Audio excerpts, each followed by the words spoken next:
Hi YouTube. It's me, Tiffany, again, and I am back with my third book review. So hopefully you guys will enjoy it. I got the first two under my belt. And I'm really excited about this one because it's actually a book that I want to review. And not to say that the previous two I didn't want to review, but I kind of felt like I had to due to circumstance. So this week I'm going to be reviewing a book that I actually really enjoyed, and hopefully you guys will too. So I'm going to go through a couple of quick things just to clarify what kind of books I'll generally be reviewing. So I'm breaking my already new rules.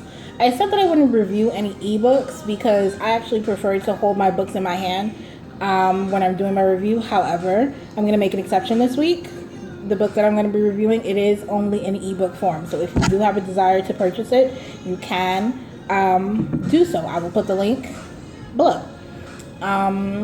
Also, I'm going to be reviewing it as a whole. It is a series, but because it's an ebook, for those of you who are avid readers, you'll know that a lot of times with ebooks, the series, they'll break them up into parts, which are very, very short.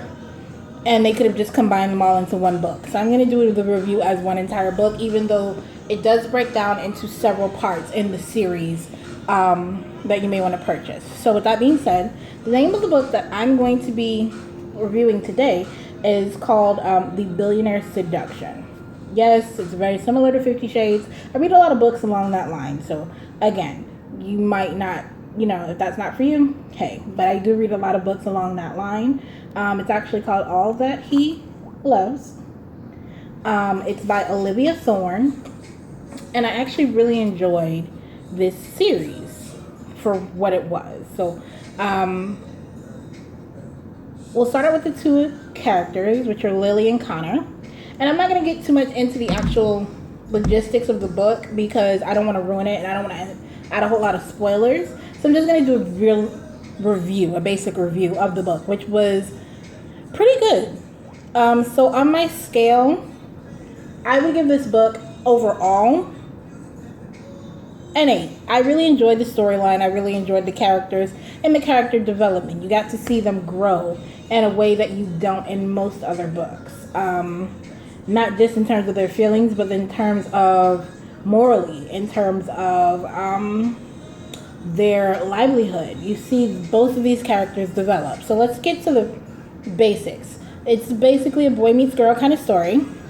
You have Lily. She is your typical southern girl. She's from a southern town, but at the end of the day, she moves to LA, where she finds that she's not doing as well as she wanted to. And she's like most of us. She has a 9-to-5, but she hates her job and she hates her boss. Enter Connor. Connor, he, for lack of a better term, he tricks her. He enters her life under false pretenses. She thinks that he's one thing when in reality he's not. And it's a little too late by the time she realizes it because she already likes him. So it's kind of like she meets him, she likes him, he lies about who he is. And then when she finds out the truth is better than what she thought, and there's no real reason for her to be pissed off about it. So I'm going to give you that much. In terms of the writing style, I will say this. It's going to be a hit or a miss. Either you're going to love it or you're going to hate it. I've given this book to several of my friends, and I got mixed reviews back. Some people loved it. Some people outright hated it. It's told from a first-person point of view by the lead female, which is Lily. But her inner monologue is very annoying. The way she speaks, she kind of rambles, which for me wasn't that much of a problem because, as you can tell, I am a rambler.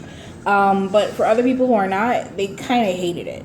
But I didn't have that much of an issue with it, and she's such a, well, the book uses the term nerd, but she's such a geek. Like, she's really geeked out on a lot of different things. So just imagine, like, Penny from The Big Bang Theory. how she is, imagine that in terms of a character or a book character. That's who I envision. Not necessarily physically, but that kind of attitude. She's a lot like that. And she rambles and she's a little off kilter. But in a cute, kind of adorable way. And Connor is this like really hot, really well put together, very commanding individual. He's got his own everything. And he's a made man. And he likes her. And so they embark on this little adventure, but of course things don't go so swimmingly.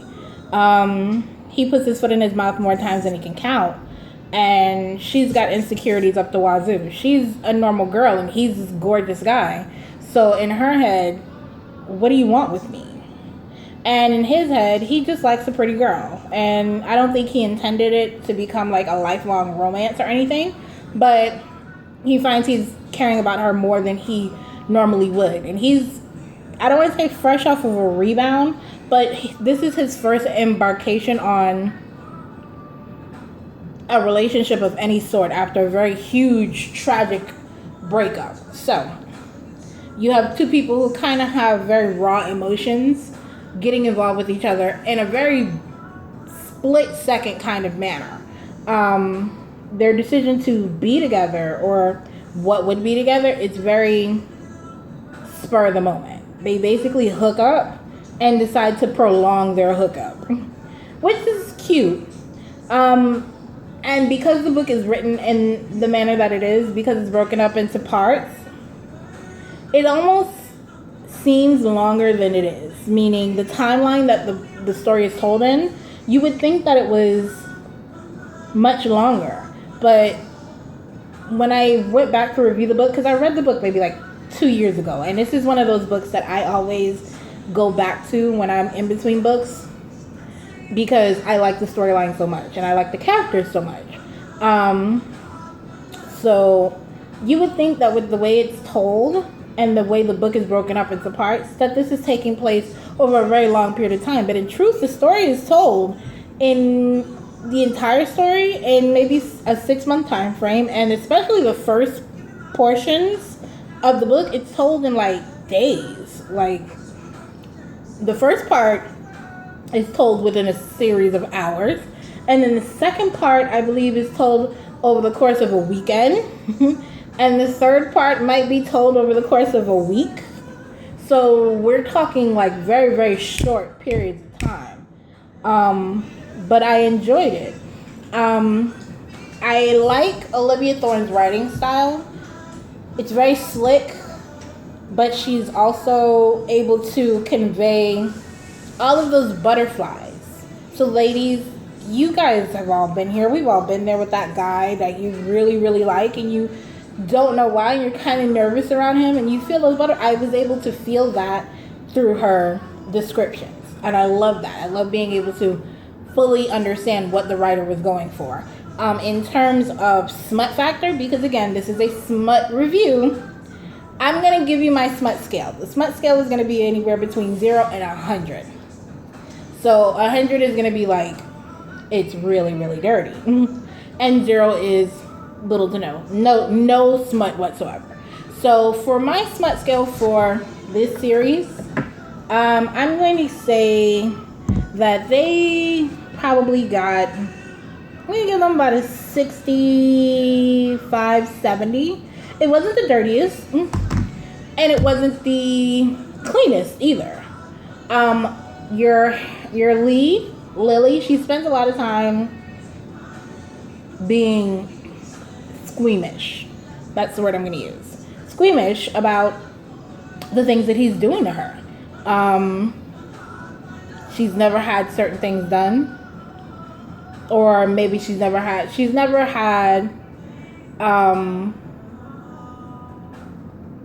a lot of different kinds of sex. So she's used to just, she's going to perform oral sex on the guy, and then they're going to have maybe missionary style. And Connor is a connoisseur of all things pleasurable.